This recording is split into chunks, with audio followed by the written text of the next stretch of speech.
কুষ্টিয়ায় ছবি তুলতে গিয়ে সড়ক দুর্ঘটনায় পাবনা জেলায় কর্মরত ডিএসবির ইন্সপেক্টর মোজাহারুল ইসলাম ও এএসআই কায়েজ উদ্দিন নামের দুই পুলিশ সদস্য নিহত হয়েছে। ভেড়ামারা উপজেলার লালন শাহ সেতুর পাশে এই দুর্ঘটনা ঘটে। নিহত দুইজন পাবনা জেলার ঈশ্বরদী থানায় কর্মরত ছিলেন।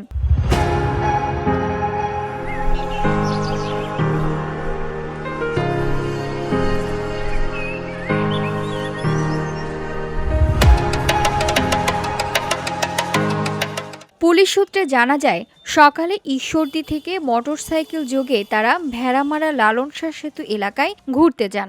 এ সময় কুষ্টিয়া থেকে ছেড়ে আসা একটি কাভার ভ্যানের সঙ্গে তাদের মোটরসাইকেলের মুখোমুখি সংঘর্ষ হয়।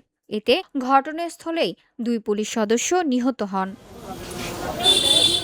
পরে পথচারীরা বিষয়টি ভেড়ামারা থানা পুলিশকে জানালে পুলিশ ঘটনাস্থলে গিয়ে মরদেহ দুটি উদ্ধার করে ভেড়ামারা উপজেলা স্বাস্থ্য কমপ্লেক্সে নিয়ে যান।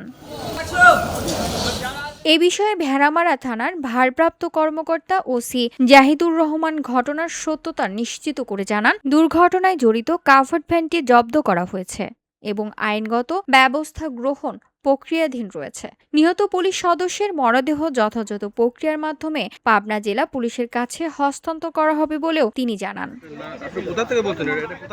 VOD Bangla news desk.